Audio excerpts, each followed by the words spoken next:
The Soviet-Afghan War explained how the USSR lost its own Vietnam. On December 24, 1979, Soviet transport planes began landing at Kabul airport under cover of darkness. Within 48 hours, Soviet special forces had stormed the presidential palace, killed the Afghan president, and installed a puppet regime. Moscow called it international duty. The world called it an invasion. The Soviet Union expected a quick, decisive operation. Months, maybe a year. Instead, they got 10 years of brutal guerrilla warfare they could not win. This is the story of the Soviet-Afghan War, the USSR's Vietnam, and the war that helped bring down a superpower.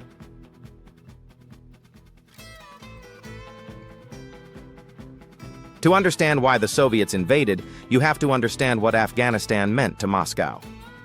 Afghanistan shared a 2,000-kilometer border with the Soviet Union. It was Moscow's soft underbelly, a Muslim-majority region that could inspire unrest among the Soviet Union's own Muslim populations in Central Asia. For decades, the Soviets had cultivated influence there, training Afghan officers and funding development projects. Then, in 1978, a communist coup brought a Marxist government to power in Kabul. The Soviets were delighted, until the new regime started collapsing. Its radical land reforms and brutal suppression of dissent triggered a nationwide rebellion. By 1979, the communist government controlled almost nothing outside Kabul.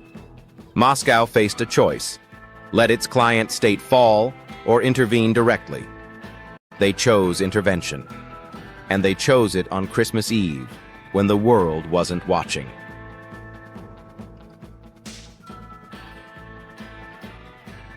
Operation Storm 333 was swift and brutal.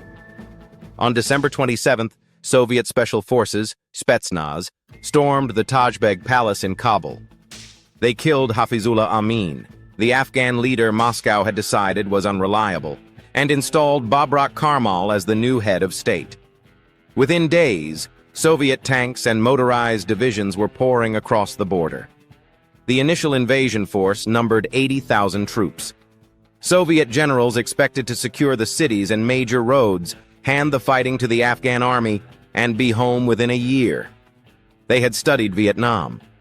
They knew what happened when a superpower got bogged down in a guerrilla war.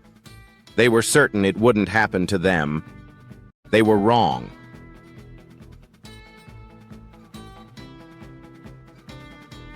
The Soviets controlled the cities. The Mujahideen, the holy warriors, controlled everything else. Afghanistan is not a country that submits to conquest. It's a patchwork of mountains, valleys, and tribes that have resisted every empire that tried to occupy them. The British tried 3 times and failed. The Soviets were walking into the same trap. The Mujahideen fought from the mountains, striking Soviet convoys and then vanishing. They knew every pass, every cave, every hidden trail. Soviet helicopters and tanks were nearly useless in the terrain. The same firepower that would have crushed a conventional army was wasted against an enemy that refused to fight conventionally. Sound familiar? It should. The same dynamic that defeated the Americans in Vietnam was devastating the Soviets in Afghanistan. A superpower with overwhelming technology against an enemy that didn't need to win, only needed to survive.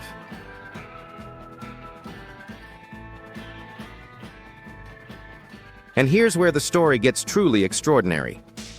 Because the United States saw Afghanistan as an opportunity, a chance to give the Soviets their own Vietnam, the CIA launched Operation Cyclone, one of the longest and most expensive covert operations in American history. The plan?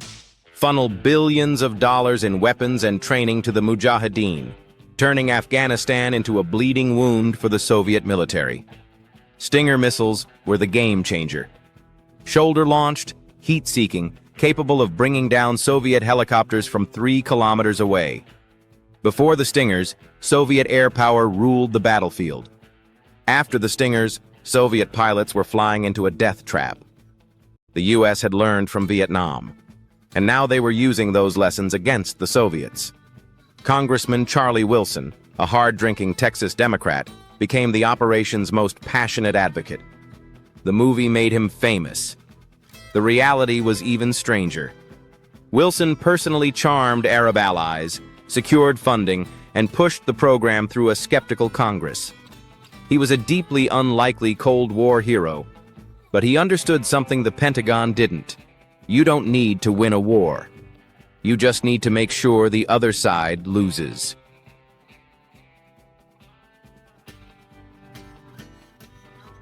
While the superpowers played their great game, the Afghan people were being destroyed. Soviet tactics were brutal. Villages suspected of harboring Mujahideen were bombed. Crops were destroyed. Millions of landmines were scattered across the countryside, many still there today. Over 1 million Afghans died. 5 million fled to Pakistan and Iran, creating one of the largest refugee populations in the world. The Soviets called it cleansing. The Afghans called it genocide. The international community condemned it, but nobody stopped it. The UN passed resolutions. Aid organizations documented atrocities. The weapons kept flowing.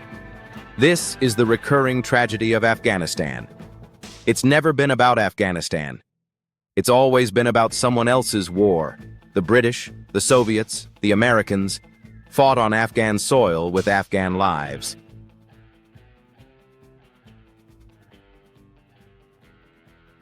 To understand why the Soviets lost, you have to understand what the war did to the soldiers fighting it.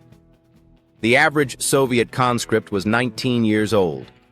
He arrived in a country he didn't understand, fighting an enemy he couldn't see, for a cause nobody could explain. Morale collapsed.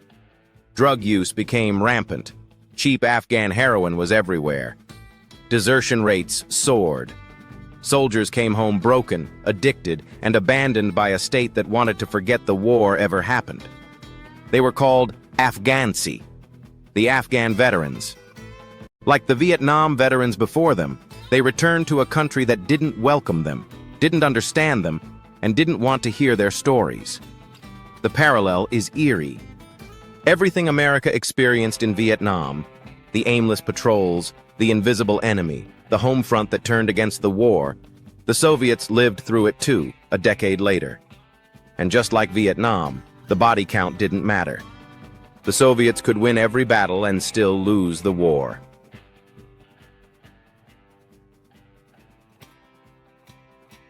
By 1985, a new man was in the Kremlin, Mikhail Gorbachev. Gorbachev inherited a disaster. The war was costing billions of rubles a year. Soviet casualties had passed 15,000 dead and tens of thousands wounded. And there was no end in sight. Gorbachev understood what his predecessors had refused to admit. The war was unwinnable. He called it a bleeding wound, and he was right. The war was draining the Soviet economy, demoralizing the military, and undermining Gorbachev's entire reform agenda. You couldn't have perestroika and glasnost at home while waging a brutal counterinsurgency abroad. In 1988, Gorbachev announced the withdrawal. On February 15, 1989, the last Soviet tank crossed the Friendship Bridge back into the USSR. The 10-year war was over. The Soviet Union had lost.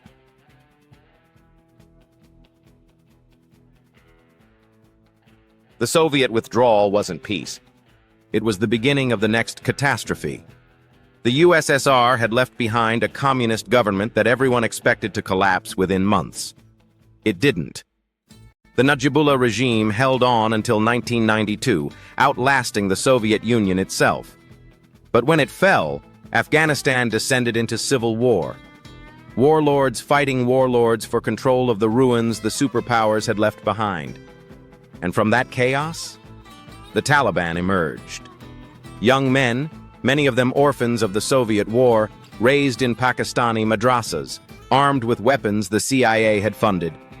They swept through Afghanistan promising order and religious purity, and by 1996, they controlled most of the country.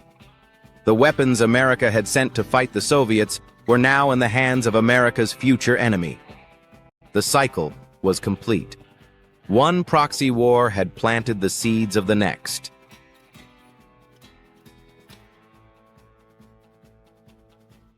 The Soviet-Afghan War is the mirror image of Vietnam, and the lessons are the same.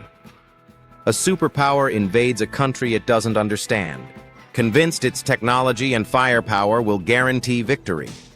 It faces a guerrilla enemy that blends into the population and refuses to fight conventionally. It wins battles but loses the war. It withdraws humiliated, leaving behind chaos that spawns new enemies. And the weapons it supplied come back to haunt it. The Americans learned this in Vietnam and then, incredibly, forgot it in time for their own Afghan war. The Soviets learned it in Afghanistan and then collapsed before they could forget it. The pattern is almost too perfect. History doesn't repeat itself, but it rhymes. And in Afghanistan, it rhymes in the same mountains, with the same tribes, against the same invaders who never learn. The Soviet-Afghan War was the Cold War's last great proxy conflict, and it helped break the Soviet Union. But the weapons and chaos left behind would create the conditions for the next war, and the one after that. If you want to understand the full Cold War story, watch our video on the Vietnam War next, the original superpower humiliation that the Soviets should have studied harder. Make sure to subscribe to Epoch Insight and hit the notification bell. And let us know in the comments, could the Soviets ever have won in Afghanistan, or was it doomed from the start?